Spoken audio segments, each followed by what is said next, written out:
Who knew Chelsea could be ruthless? 6 goals, 4 unanswered goals in the second half. Oh my God, Chelsea, if you continue this way, you might end up winning the league. And of course, Manchester United, after all the hype after match week 1, you end up going to play like dog shit away from home. Come on. This is Minor Football fans, everyone. Let's go.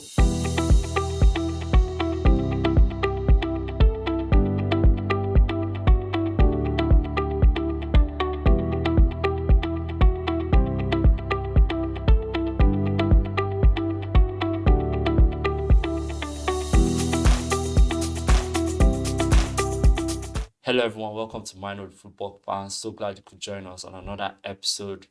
This is Match Week 2 deep dive, talking everything Match Week 2. Thank you so much for joining us. Thank you for all the love and support you guys have been showing to us on Instagram, on TikTok, on even YouTube. Thank you so much for all our subscribers. We appreciate you all. Please don't stop the love. Share to your friends, share to your family. Let them subscribe, let them follow us on socials. This is not, this is not the only place you can catch us. You can catch us on Instagram and on TikTok, as I said earlier, where we post content for you guys. So please follow us out there. Let's get right into it. Match week 2 did not disappoint. So much drama, so much headlines, actually. Pretty much there was headlines from every game. So let's get right into it. The first game, which was pretty much the game of the week, Aston Villa 0, Arsenal 2. Last season, some might say this game was what cost Arsenal the season. Well, actually, the reverse fixture played at the Emirates. Many people said this was what cost Arsenal this title last season. And they might be right. If Arsenal had actually, beaten Villa, they would have actually won the title. But that's for here and that's for there. No one really cares about that. We're into a new season. But yes, the game on Saturday, Arsenal, amazing. As an Arsenal fan, I was so happy. I kind that kind of made my weekend. Um, I didn't I that game could have gone. Let's start it like this. That game could have gone in any direction. Let's be frank. If Watkins had taken the inch Arsenal gave him, they would have gone a mile. If you remember last week against Wolves, I said if Wolves had taken the inch Arsenal gave them, it would have been a completely different game. This week, the same thing happened. Arsenal gave Watkins precisely an inch, but he could not take the mile. Two beautiful chances he missed. The first one, point blank miss, probably we will say he was rusty. The second one, amazing save by Raya. Last week he pulled an amazing save to keep the game, 1-0. And this time he pulled an exquisite, like that probably could be the save of the season. Literally could be the save of the season to keep the game at 0-0. And I think 2 minutes later, Arsenal go on and they score. Player of the game, David Raya. See, when Arsenal signed Raya, everyone was like, why is Arteta signing Raya? Why he has a amazing number one. We all questioned it, and now look at pay dividends. He was awarded the PFA Team of the Season, and now 2 clean sheets out of 2. Shot stopper, amazing saves, good distribution. Like probably the man of the match on first two games for Arsenal. As I said, this game could have gone any direction if Watkins had just taken those chances. Bound to shout out some big players in this game. Obviously, I've started with Raya. Another player I have to shout out is Morgan Rogers. Morgan Rogers, when I gave my predictions earlier this season, I had Morgan Rogers for Young Player of the Season, and I still stand by it. Well, actually, he was part of the 3 I had for Player of the Season, but I still stand by it. Morgan Rogers, what an absolute player! For those of you that watched the game, you would see that play where he went and he made Party fall, he made Rice fall. I was just going through the midfield. Like his upper body strength is crazy. Like this is the kind of like if Arsenal could sign him right now, Arsenal should sign him right now. Like I'm not even messing around. Like obviously now I'm being biased, but like if Arsenal could sign him right now, Arsenal should sign him right now. Cause like what a player. Like the way he moves with the ball, the way he controls the ball, the way he passes the ball, the way he what a proper midfield player. They were the commentators were comparing him to Jude Bellingham. Obviously, there's still a long way to go, but he is a proper baller. That's all I have to say. He is a proper baller. Jude um Morgan Rogers, what a player. He probably the brightest spot for Aston Villa in this game. Obviously, the game could have gone in any direction if they are taking chances, but obviously they lost the game, and he was the shining light, the bright spot. And I think I'll probably say in 2 years' time, two, three, maybe he'll make the England team. Like if he continues at this trajectory, he will make the England team. Like he's so good of a player. Like I see him and I see young Jude Bellingham, and obviously Jude Bellingham is still young, but he has done so much. But Morgan Rogers, what a player! What a player! Yes, Aston Villa nil, Arsenal 2. I think this was a statement win for Arsenal. Some might say that is too early. Why is that a statement win? Well, as I said, let's look back at last season. Aston Villa got the double over Arsenal. Aston Villa was the only team to get the double over Arsenal. Even City could not do that. City got 4 points off. Sorry, Arsenal got 4 points off City. Arsenal could not get 1 point off Villa. So I think for Arsenal, this kind of helped boost their morale. A team that kind of were haunting them, kind of some might say did not get them to the title. They came and they displayed absolute display of a performance from them. I'm happy as an Arsenal fan. I'm happy. You know, 2 games, 4 goals, two wins, 2 clean sheets. What more could you ask for? What more could you ask for? And heading into match week 3 against Brighton, I think was a really good test. This was a really good test, and I'm happy. And let's move on with it. Let's move on with it. Just keep building on from there. Another player I have to shout out before I forget. Urin Timber. Oh my God, he was spectacular. Like Leon Bailey was quiet throughout that game. Urin Timber held him on check. I'm sorry, Urin Timber held him on check. And I remember last season in both games actually, Leon Bailey had probably the performance of his life in those 2 games, especially the one at the Emirates. And I don't, and this is not a stick as Zinchenko, but like he's not just the defending, fast-paced winger type of fullback. You get what I mean? Like when it comes to keeping possession and playing a possession type of game, Putin's Zinchenko 100%. But when it comes to defending, you have to take the pressure off, especially when you're playing against the likes of Salah, likes of Leon Bailey, likes of all these fast-paced wingers you have in the Premier League, and even in Champions League, you have to bring in someone like Uran Timber and or maybe Califiori. Obviously that's why Arsenal got him. So big ups to Arsenal. Love the performance, love the win, and we just keep building from there. Obviously for Villa next week, it's just keep going. Obviously, as I say, I don't see Villa finishing in the top 4, but I do feel they'll finish top 6. Villa will finish in the top 6. I just feel there's a lot going on. Obviously, with Champions League football, um, anything can happen. Anything can happen. So big ups to Villa. I feel next week they'll probably end up bouncing back, and who knows? Who knows what will happen next week? So let's move on to it. Let's move on to the second game. Wolves 2, Chelsea 6. No one saw this coming. I'm not even messing with you. No one. This was a game of 2 halves. The first half, Wolves were like, we'll match you 1 for 1. You score, we score. You score, we score. No one was pretty much playing defense. Everyone was just after out.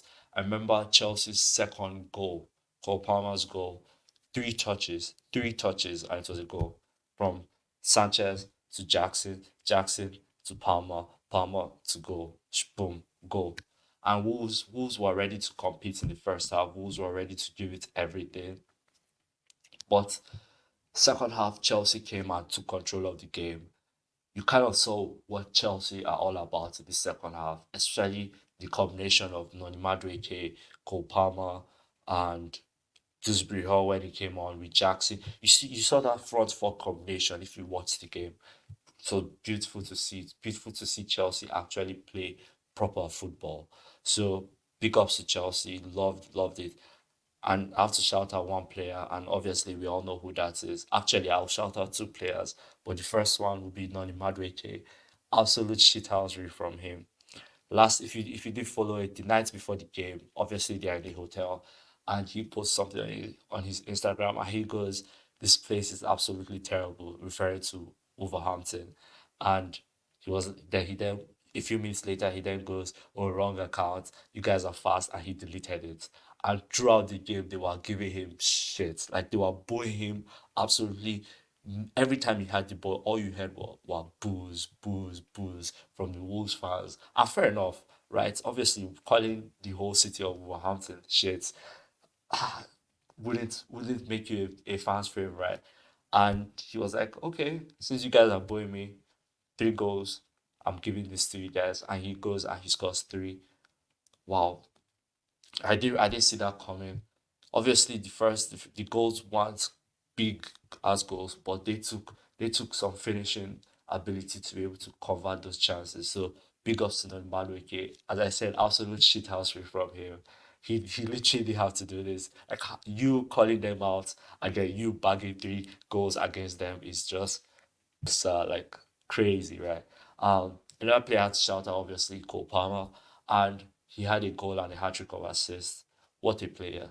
Probably the only thing keeping Chelsea going. I'm 100% sure without him, last season they would have probably tanked.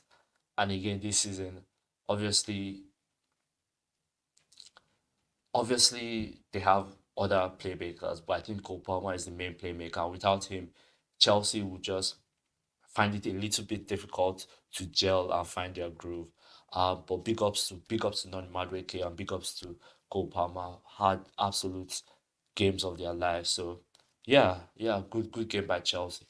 But I do have one stick against Chelsea, and I'll still stick by it. Their treatment of players bizarre. I feel like they could have done better in handling the way they treated some players, aka Sterling, Trevor Chalobah, Ben Chilwell. Yes, you want them out of the project. I feel like there was a breakdown in communication, especially with Sterling. There was a breakdown in communication. Don't get me wrong, I'm all for, yes, finding your team, having your project, players that fit your project, but have proper communication channels built. And I feel Chelsea, there was a breakdown in communication, and some of these players were just not treated with the respect they deserve. So yes, Chelsea got the win. You kind of see where Enzo Maresca is in terms of his team and what and the players he wants to keep, and that's okay. Just the players you do not want, you still have a squad of 43 players. Your other 23, 21 players, have a conversation with them. Tell them what's up. Let them know. Okay, let them know. Go find your solution somewhere else. You know what I mean? Like it's just as simple as that. But moving on, let's move on to the next game. Brighton 2, United 1. Manchester United precisely 1. I want to start by saying I think United were kind of unlucky. And you might say, why am I saying this? Why do I think they're unlucky? Well, if Joshua Zirkzee had not been where he was for that second goal, I think they would have probably left the point or probably have won the game. Who knows? But putting that on the back burner, putting the unluckiness of Xerxes on the back burner, United was stupid. You win your first game at home and then you come away from home against a Brighton team that necessarily hasn't found their feet yet. You know what I mean? Like new manager, new tactics, new players coming in. They haven't really found their feet. You expect, okay, unchanged lineup, let's go get this dub. And they didn't. United considered 2 goals from lack of basic defending. When you looked at United last season, you knew their problem was they could not defend. Let's forget the injuries. Let's forget whatever uncertain whatever it was. Forget it. The goals United were conceding last season were just due to lack of basic defending. The first goal, Harry Maguire could have dealt with that. He could have simply dealt with that. Lack of basic defending. Second goal, leaving Joao Pedro at the back post. Who was like literally? If you watch the clip, you just see all of them turning and looking at Joao Pedro heading the ball in. Lack of basic defending, lack of awareness, lack. It's like there was a breakdown in concentration, which is crazy for a United team that's meant to be world class. And then obviously, if this was any other manager, no one will look too deep into it. But because it's Ten Hag and with all the past, you see the same mistakes coming in. Do it once, okay, mistake. Do it twice, okay, maybe I'm learning. But over and over and over and over again, that's crazy. Like, so I don't know where that is. And just another thing on Ten Hag, his substitutions are bizarre. When Brighton were making their substitutions, the game was 1-1, all out attack, bringing on Julian Enciso, bringing on Andugra, all out attacking players. And United, what they do? Maguire. They take off Maguire, bring on the elite defender. They take off, I think, was it Rashford or someone else, and bring on Scott McTominay. Yeah, he got some goals in him, but he's still a defensive midfielder. Take off, and I can't remember who else they brought other than Xerxes or Anthony. I don't even classify Anthony as a sub. Like, I don't consider him as an impact sub. But Ten Hag and his substitutions keep leaving me puzzled. Every time, keep leaving me puzzled. Defending subs like I don't know. I really don't know. But again, I think I've put like three buts in this. But I don't think United fans should be worried. I think United have kind of gotten their place. You see glimpse of what they want to do, like how they plan on having control of the ball, how they do not want to play the whole counter-attacking football no more. So I don't think this is a cry for United fans. I don't think they should panic. I think they should just stick to it and give Ten Hag time. I'm not a big Ten Hag fan myself, but I feel like if the board, the Inos board have put trust in him, they should also put trust in Ten Hag. You know what I mean? We should also put trust in him as, or you guys should put trust in him as United fans. So yeah, yeah, big ups to Brighton. Danny Welbeck. I have to shout out Danny Welbeck. I think he has 6 goals against United since leaving United. So he's been at Arsenal and obviously at Brighton now, and he's had the most goals of any player against a former team. Crazy. I think he's averaging a goal every time he plays United. So that's crazy. Brighton getting the best of out of United again. So yeah, yeah. Hopefully next week, which is a big one for United at home to local, not local rivals, but tough rivals, Liverpool. It will be a big test for them. We'll see how that goes. We'll talk about that game in a minute. Let's move on to the next game. Liverpool. Liverpool to Liverpool to Brentford nil.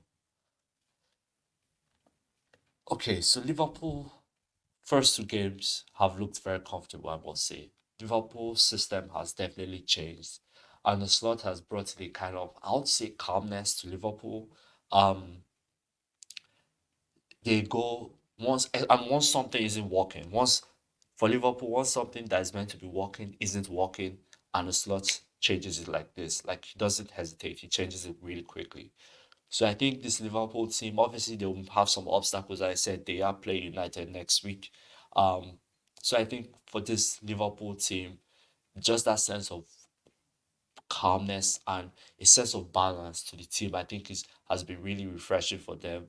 First game against Ipswich, obviously, 2 goals, clean sheets against Brentford at home, 2 goals, clean sheets, Salah both on the score sheets on both games. So it was good to see. I think this Liverpool team will go places. Obviously, you can see the different tactics that Arne Slot has come in. You see him play with the two holding when they're out of possession to just kind of solidify that base. And then when they are in possession, SummerSlam, Calista players like an 8 and a 10, more or less. Um, Trent, I don't think Trent still has kind of that free roam, but he's kind of restricted in a way. Um, but yeah, you can see those tactics as they have on the field. One thing I want to talk about in terms of Liverpool is just the personality difference or the vibes from Jurgen Klopp to Arne Slot. Jurgen Klopp was very energetic, doing the fist pump at the end of the game. Um, very passionate. You could see the passion in his face. But Arne Slot, very calm, very balanced, thumbs up as going to the cup end at the end of the game. Um, his passion isn't necessarily seen on his face.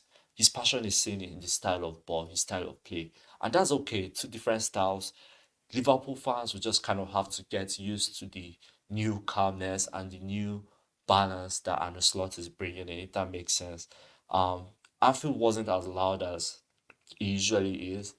Um, but I think once Liverpool fans start getting used to playing in this new style, this new um way that Arne Slot wants them to play, and they get used to it, I think they'll pick up the pace. The fans will be right there behind them.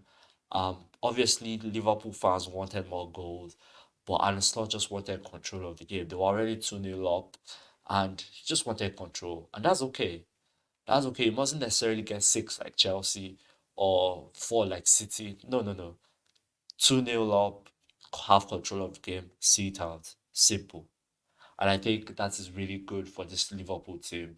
And yeah, happy for Liverpool. As I said, next week, big game for them against United away from home at Old Trafford. So it's good to see. It's be good to see. I'm looking forward to it. I have no prediction for that yet, but yeah, but that should be fun. So let's move on to the next game of the match week. Obviously, City for Ipswich 1. I want to start with Ipswich, and just because I think they were that was really unfair of them, starting with Liverpool at home and then City away. That's brutal, and no team can handle. That's just brutal, and to give Ipswich that kind of schedule, I think it's just crazy. So I I'm not going to go too deep into Ipswich just because that is a very brutal schedule. So Ipswich, I know they'll get back. As I said, I have a feeling that Ipswich will not get relegated. Obviously, they were some of the goals they considered against City.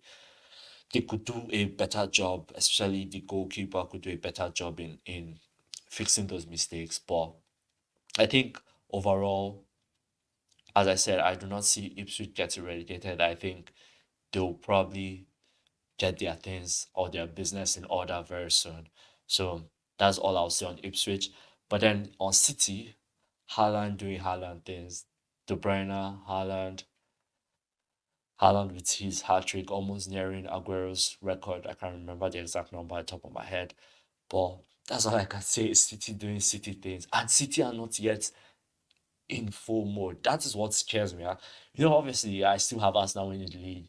But what scares me about City is they are still not in full mode yet. Phil Foden didn't play, Walker didn't play, John Stones didn't play. Gundogan just came back to the club, which I think is big for them now. Having that previous presence, I think goes a long way for them. So that is so scary. So scary. Against Savinio, putting in the work, Doku, the City team. That's all I can say is that is so scary. The fact that they are not all I can take away from this game is they are not yet in full force, but they are still putting up numbers like this. Haaland is still scoring hat tricks. Ah, I said what 30 he has 90 something goals in 101 games for City. And this is all competitions. I think in the Premier League right now he has about 33 more goals to 100 Premier League goals, which is crazy. In 3 seasons is crazy. So big ups to City, big ups to Haaland. They are still not winning the league.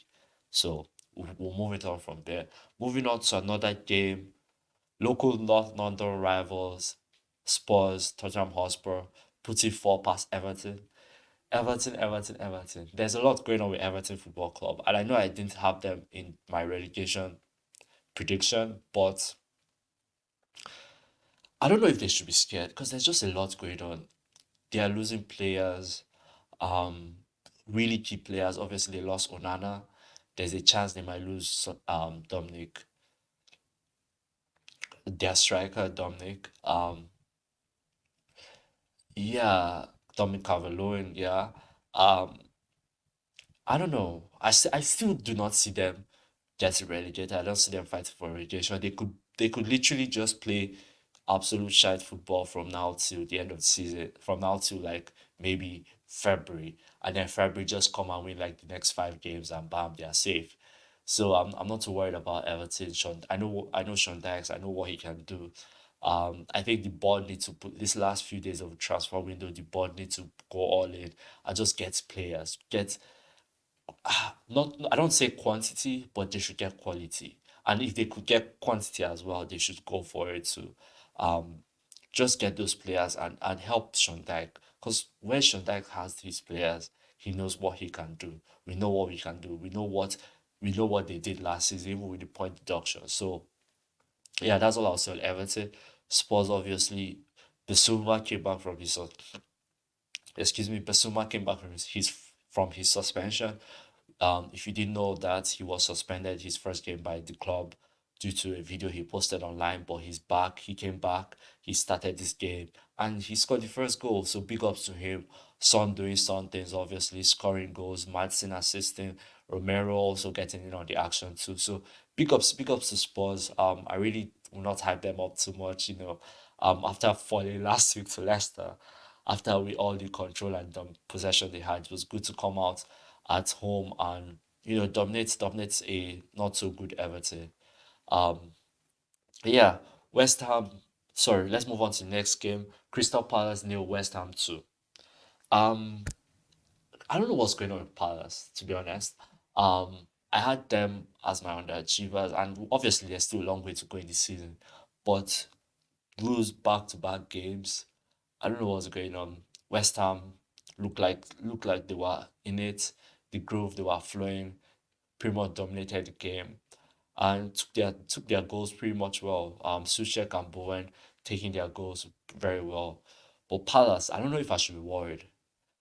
You guys tell me in the comments. Obviously, they were my overachievers of the season. Tell me in the comments, should I be worried about Palace? Should I think about changing my prediction for that? Also, before I forget, should I think of changing my prediction for the Playmaker Award, considering Cole Palmer doing Cole Palmer things, putting up hat-trick of assists? I think he had also an assist last game too. So tell me in the comments, should I change my prediction for the Playmaker Award? Obviously, I have Odegaard for that. But tell me in the comments. Let me know if I should change that. But yeah, big ups to West Ham. Yeah, first victory under new manager Julian Lopetegui. Good game for him. And yeah, just to keep building up from there, especially with the new transfers. I had them as my underachiever of the season. I'll probably not change that just because I think they'll still underachieve. But good win for him. Southampton nil, Forest 1. Morgan Gibbs White doing Morgan Gibbs White things. Morgan Gibbs White is in my FPL, just so you know. Big ups to Morgan Gibbs White, big ups to Forest. I had Forest in my relegation prediction, and I still will stick by it because I think they will get relegated. Um, I just don't think they'll get to a point in the season where they will just not be at it. And I'm sorry to say that they will be relegated. So good win for Forest, but I still stand by what I said earlier this season. Also, let's move on to two more games before we round up match week 2. Rather, let's move on to the last game of match week 2. Bournemouth 1, Newcastle 1. A lot of controversial calls in that game. Especially with the second goal Bournemouth scored. It was deemed to be a fractional offside. I really don't get it. I watched the replay over and over and over again, actually, and you could not tell if that was his hand or his shoulder. Like you could not tell what it was, but and which is weird because the referee called it a goal on field, and then VAR intervened and called it a fractional offside, and the referee did not go to check it. That was kind of weird for me. I don't know. I don't know. First controversy of the season. I think Joe Linton should have gotten a red card also for his slam choke, whatever necking of the goalkeeper. I think that should have been a red card. He's very lucky not to have gotten a red card there. But I think without that, fairly even game for both teams. Newcastle, Newcastle. Okay, well, I won't say too much into that, but overall, an entertaining match week that saw Chelsea put 6 past Wolves. Entertaining match week that saw Haaland get his whatever number of hat tricks in a City shirt. Going for that 100 Premier League goals. An entertaining match week that saw Arsenal overcome the ghost of Aston Villa and put two past them. Amazing save by David Raya. Big ups to David Raya. Entertaining match week that saw Liverpool beat Brentford 2-0 in Arne Slot's first game at Anfield, and then United to round everything up, losing 2-1 to Brighton away from home due to lackluster defending and lack of concentration. That was match week 2, very entertaining. I can't wait for match week 3. As I said, match week 3, the game of the week, United versus Liverpool at Old Trafford. Arsenal kicks things off against Brighton. Early kickoff here in the States and also in the UK. Can't wait for that. I'll be supporting them all the way through. Let's get it. Thank you guys so much for joining me in this episode. I hope you enjoyed it. Again, don't forget this is the only place you can find us. You can find us pretty much wherever you get your podcast.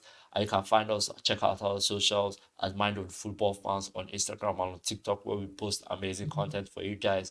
So feel free to follow us. Don't forget to please subscribe and like this video. Thank you so much for all the love and the appreciation. I hope you guys have an amazing week. I'm David. I'm out. Peace. We are Rogue Media Sports.